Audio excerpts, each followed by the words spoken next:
I was thinking about like examples of people who have done interesting things creatively, but who you would not want to emulate. Yeah. For Um, example, one person you wouldn't want to emulate in terms of like ear removal, unless your ear is infected, would be Vincent van Gogh, or Gogh. Is it Vincent van Gogh? You've been to the museum more recently than I have. um, I was in Amsterdam and they I learned how to pronounce it and I immediately forgot, but it's sort of in between Van Gogh and Van Gogh, I think. Van Gogh? I can't do it. I don't know. Maybe you I have say a Vetches. I mean, I'm clearly gonna get Van Gogh wrong. Well, I should just say Van Getches. Van Getches. Howdy, Van Getches. Dang it, Van Getches. Yep. Well, yeah, I mean, but yeah, and it's one of those things like, if you want to be a good painter, don't go cut off your ear. That is, okay, the good work that that person did was by Mhm. routing around that psychological damage. You don't want to embrace the damage in your attempts to emulate their work. Sure. Um, Um, like, but I kind of always try to be aware of, like, everybody's got different neuroses or like, tendencies or bad habits, and, myself included, and I try to just detect when I'm letting one of them, push me the wrong way, and then route around the damage. Not like, oh, I'm gonna completely never have this feeling or concern again, but just like, what can I do to bypass this temporarily? Because if you bypass your neuroses on a regular basis, even if it's just for a brief time at any given point, you get in the habit of avoiding them controlling mhm. you, and that's kind of a good habit to have. Yeah, I mean, if you've got Van Gogh style neuroses in this day and age, I mean, you can get a lot better help than Van Gogh did. Yes, Um, seek professional help at that point. Like, yeah, seriously. yeah, I mean, when I think about uh creative people whose work I don't necessarily want to emulate, I usually keep it in the realm of just people who were kind of disagreeable. I guess that's sort of my focus. Um, like an example I always come back to is H.P. Lovecraft, um, who's a very interesting case because to a large extent the thing that makes his work interesting is the same thing that makes him so disagreeable. Mhm. He had this horror of women and uh, basically anyone who wasn't a white Anglo-Saxon Protestant, and he expressed that in terms of uh, sort of a worldview that is kind of the basis for modern horror, Mhm. and that's really problematic because he did something that no one else had really done.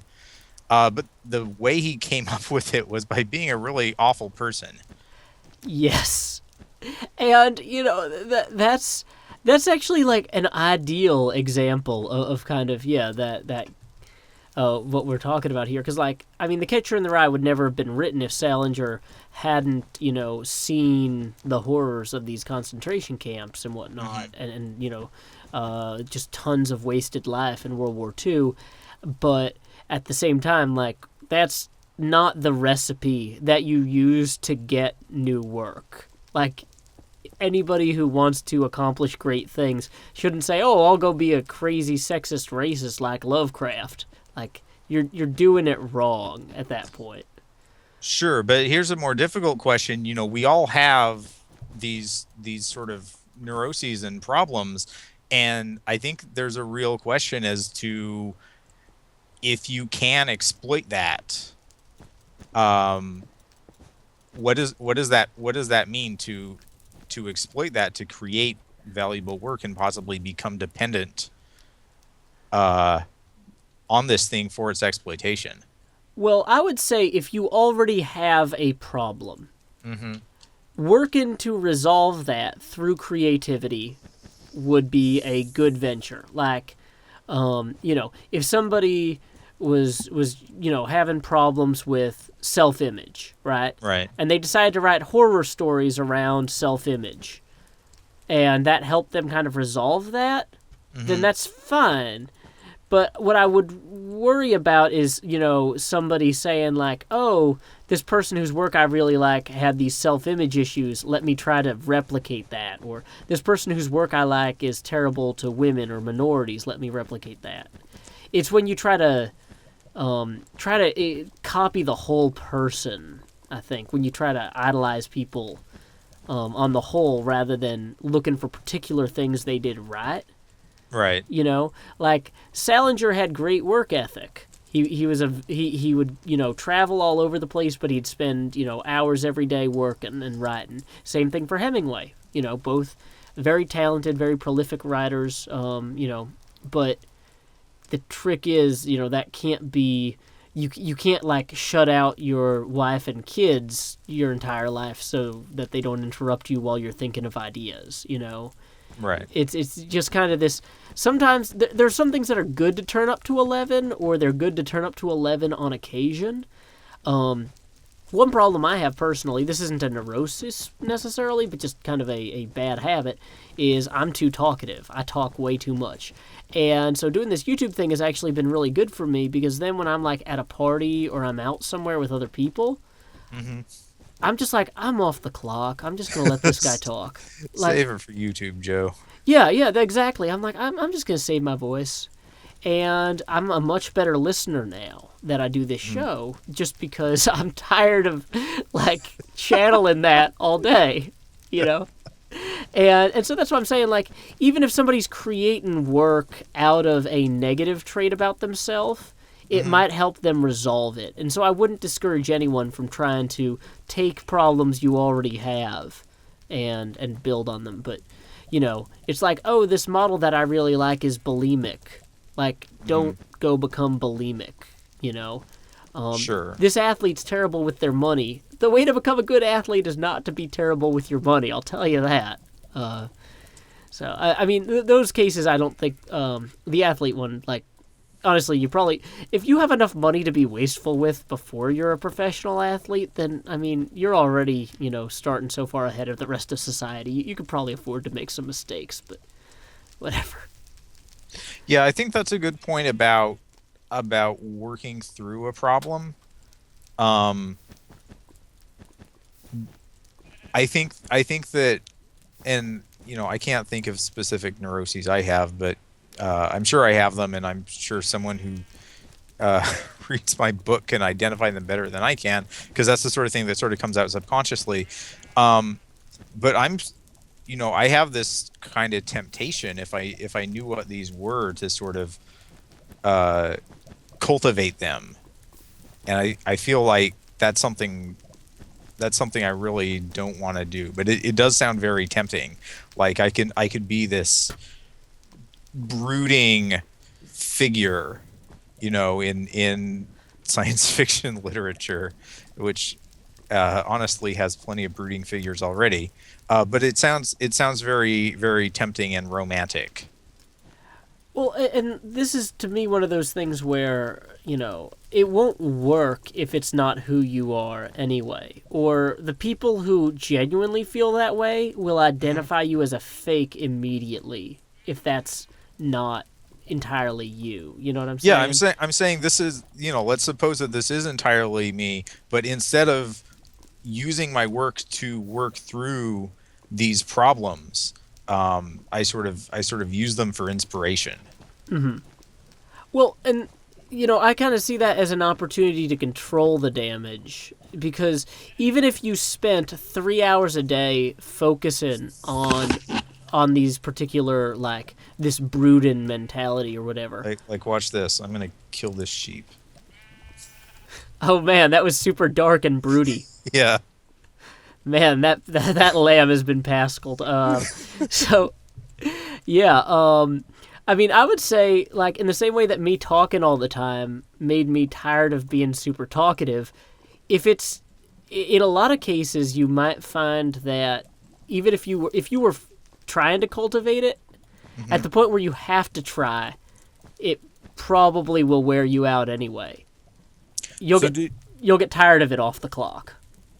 I guess that's possible. Whereas with the Salinger thing, like his defense mechanisms, where he does something for somebody and then it backfires and they take advantage of him and then he's like, well, I'm never doing that again.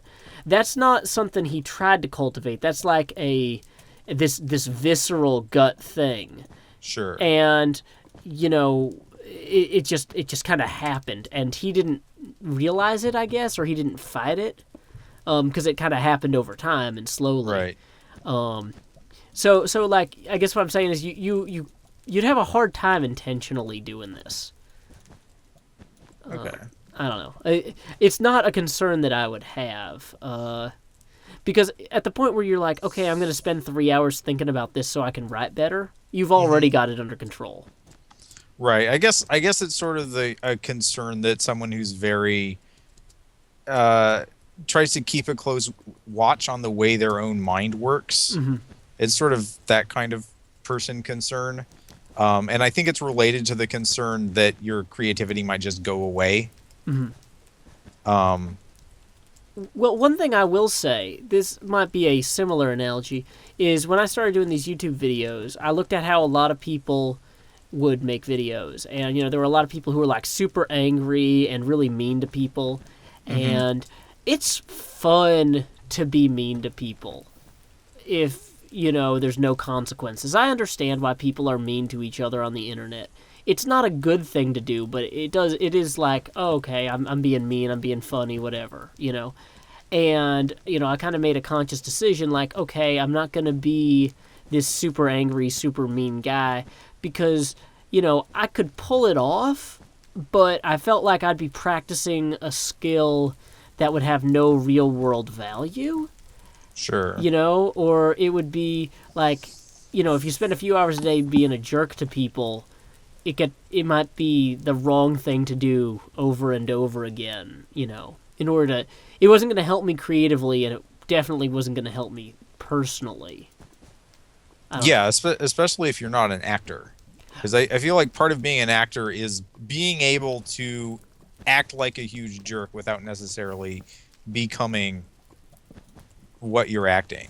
That is spot on. My brother is actually he has a theater degree and he's currently trying to get into graduate school for theater, and he just made fun of me for weeks after I started doing these videos because this is what we in Tullahoma call like the police voice. Any teenager in my high school could talk like this, okay? For example, me and this guy, this one friend of mine, he's like a third generation Tullahoman. Tullahoma, Tennessee is where I went to high school, but he's half Japanese, and he has dreadlocks and wears goggles on his head, right? Okay. And we're driving along, get pulled over. And, the police asks, like, what you doing with all those bamboo poles on top of the car there? Are you going to put those up on the dam? Because we'd been using this earthworks next to this dam to build essentially a train rail for sleds during the summer. Because, without snow, you can't sled. Yeah, I've noticed that. It's a big problem. Yeah, so we he had a bamboo garden that one of his, like, parents or grandparents had planted on their farm, and so we'd take the bamboo and make rails and then go sled in the summer. And you actually go faster on these bamboo rails. One kid fell off and burned a hole in his nylon shorts from the friction. Like, this was kind of super dangerous. Is this what they did in Cool Runnings, or I guess in the real events that Cool Runnings is based on? We weren't explicitly going out of our way to copy Cool Runnings, but we had seen it so many times in class, like whenever teachers were feeling lazy, because it was like a multicultural sports film that like no one could complain about. So it covers all the bases. Yeah, so they just play that like, I'm not really feeling it today. But so this guy though, dreadlocks, half Japanese, goggles on his head, normally talks like, whoa, hey man, what's up? Okay, so yeah, I got the bamboo. Yeah, I got another sled, man. It's going to be great. But, as soon as the cops come, he's like, oh, howdy, officer. Oh, no, we were just going poling, down the river. Right. He's code switching. Yeah, exactly. And so even though I don't talk like this in my day-to-day life, I always have this to fall back on when I need it. Mm-hmm. And that's just part of being from where I'm from. You don't talk to the police like, "Oh, hello, officer, how can I help you today?" Because that makes you sound like you're not somebody who should get off with a warning. So anyway, Can you dig into that a little more? Because like I grew up in California, and in California everybody talks like that first example. like the whoa, that.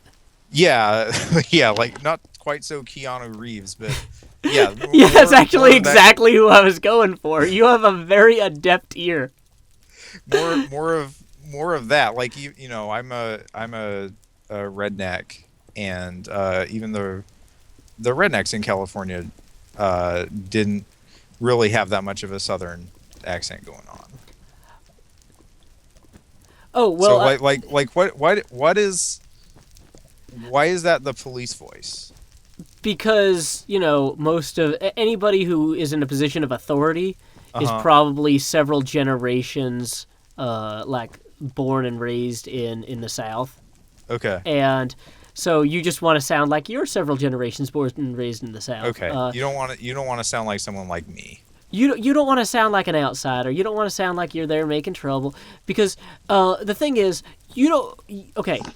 you want them to wonder if they know who your dad is. Aha. If that makes any sense. Like, oh, okay, he's talking like some of the boys down at the bar. I could know this guy's dad. I don't want to make trouble for him. You know what I'm Right. saying? Sure. And it's just the sort of thing too, where one of my scoutmasters was on jury duty in Moore County, which is where they make Jack Daniels. Okay. Or he was on a grand jury, and you know how a grand jury, for the benefit of the audience, is tasked with determining whether or not a crime has been committed, given a general set of information. They decide whether or not something goes to trial or goes to court. And so every time that a new case, they would go through, they'd have a stack full of cases, and they'd have to determine whether or not a crime had been committed and whether or not, it goes to court. The first question that the guy in charge asked was, okay, does anyone know who his father is? And then if nobody knew who the guy's dad is, then they'd read the case. And if they didn't, then, or if they did know who the guy's dad was, it's usually, oh, is he a good kid? Oh, yeah, he's a good kid. Okay, yeah, well, I mean, then I'm sure his dad's going to take care of it. Oh, geez. To my ears, that sounds really horrible. It's not good. But, so this is me taking advantage of a terrible system creatively, by using this skill that I picked up living there. But yeah, so my brother, being a real actor, can turn this on and off any time, you know. But the first week or two that I was doing the YouTube series, I was having a hard time switching back and forth between this and my more professional voice, which I have to use as a database programmer. Right, your sort of things mid-Atlantic voice. Yes, it's hard to switch back and forth when I'm looking at Minecraft, but it's a little bit more like Your this. Minecraft voice. I'm kind of like in a slightly more NPR version of my normal voice right now. Sure. But when I'm speaking professionally, it's more like, hey guys, I didn't get an email about this. Did anybody get an email about this? Yeah. Is there just not email? Did email stop? Yeah, but something kind of like that. It's not quite. But, yeah, so that's just, once again, we build on our experience, good or bad. But, you don't, I didn't say, I want to be a more creative person. I'm going to use people's genealogy to determine whether or not they're guilty of a crime. I said, I'm going to do a funny voice. Sure. So, yeah, kind of pick and choose is kind of, I think, going to be a recurring theme in all this. Yeah, I guess that is a more productive way to use your heritage. Yes. I mean, it's just one of those things where, and I think that's kind of the big takeaway here is like, you can draw from anything creatively, but don't get consumed by one thing that you're drawing from. Because at the intersection of multiple things is usually where innovation occurs. I hear this so often, it's like it's the Chinese symbol for opportunity or something. What was that? It was in like 100 speeches back during the W. Bush administration. Mm-hmm. The symbol for chaos is opportunity and danger or something like that. Yeah, I remember that. The intersection between things is also where humor occurs. Precisely. If you can Um, combine things that shouldn't be combined and you can make a good sentence with parallel structure, boom, comedy. yeah, exactly.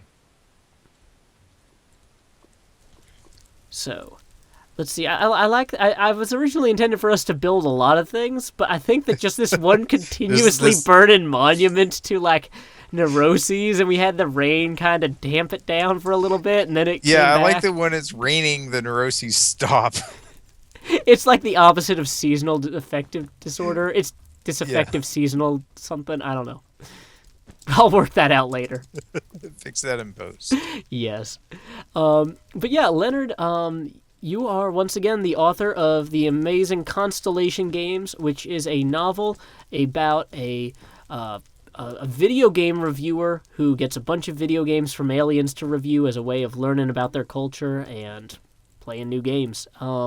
And I gotta say, I recommend this to everybody who watches the channel. You love video games, you'll like this book. What would you say is the target audience age-wise? Probably at least like 15, though. Yeah, I mean it's kind of oriented. Well, let's. So main character, I wrote the main character to be sort of, I guess. So the book takes place in the future. So right now the main character would be, I guess, like 26. Hmm. So if you're in your mid 20s now, I guess that would be the ideal range. But I'm older and I like it so much I wrote the book. And it's a great book. I've recommended it on my channel before. It was reviewed very highly on Boing Boing. Brendan Adkins loves it. He recommended it to me like 12 times before I actually read it. And then as soon as I read it, I was like, Brendan, why didn't you tell me like more vociferously? Why were you not more compelling in your adulation? This is an amazing book. And unfortunately, I haven't read any of your more technical stuff, although I'm sure I'll get to it sooner or later. Yeah, well, don't read it if you don't need to, because that stuff is expensive. Yes, I've noticed. But yeah, so you guys can find Leonard Richardson, Constellation Games on Amazon. It's available, I think, also through any ebook reseller or seller. They really don't resell ebooks often. But I'll have a link to his personal website, his Twitter, all that in the comments. Leonard, do you have any final notes for the people at home? I don't know if this is a final note, but I wanted to just bring it back to the sort of angry internet dude phenomenon you mentioned. I sort of modeled the main character of Constellation Games after that personality type, because that's another thing that I kind of feel within myself, like the urge to just be really angry at somebody on the internet.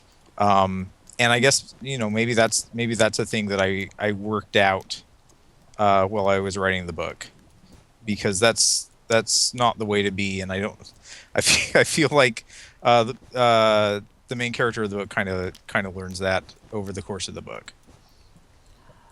That makes a lot of sense. And it kind of reminds me of a Stephen Colbert interview I saw. He gave a rare interview, I think at Harvard, maybe 6 years ago, that was out of character. Which usually everything he does is in character, just because it's funnier in general.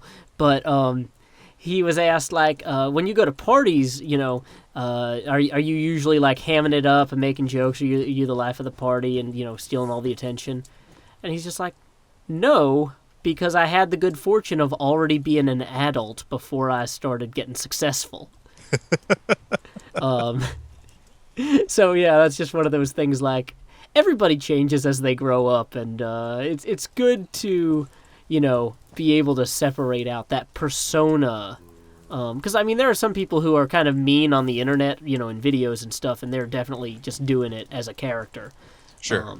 But then there are other people like teenagers who try to, or kids who try to emulate them, who don't realize that it's a character or don't have that acting control, like I was talking about earlier, where you can turn the voice on and off. So Yeah, and I can see how that's a tough thing for someone without, as someone like a teenager who doesn't have an adult's experience with hypocrisy, or even with to self-confidence, like sure. it's like oh, cool. I mean, the people in the Matrix are cool. I'll dress like them because they're awesome. That Well, may that or may not have been works. me, and may or may not have been the source of my Keanu Reeves voice earlier. No, but I was gonna say I was a huge fan of Bill and Ted when I was a kid. Uh, like to the point where like I would actually warp my language. I've always had a fun time like playing around with word order and word choice and things like that. And so yeah, I would be like, "This shall be a most excellent dinner," or something, just because I thought it was funny. Like not because I was trying to be them, but just because I thought, like, oh, this is funny. But it was only really funny to me. I'm realizing, and that's a very important skill to have, realizing what's funny to other people too. But yeah. So anyway, Leonard, thank you very much for joining me on. I don't really have a name for this show because we're doing this on a server hosted on my own computer. But way to talk to Joe Hills for a while about something that he wanted to talk about. I like Talk to Joe Hills for a while. That's Yes. a good title. Let's take a while and talk to Joe Hills. Today's topic: don't shut yourself in to be a creative genius. With Leonard Richardson. I especially like the implication that there's no guarantee Joe Hills will talk back. Yeah, the show could be called Talk at Joe Hills while he goes and, like, he thinks he's making a sandwich, but he forgot to buy bread, so it's really just kind of meat rolled around some cheese, and, like, he threw it in the toaster oven, so at least it's cooked, but it's just kind of gooey and making a mess everywhere, and a paper towel is clearly not the proper thing to serve this on. But you can keep talking. But anyway, until next time, y'all, this is Joe Hills from Nashville, Tennessee. Any final farewell, Leonard? Keep adventuring. Keep adventuring.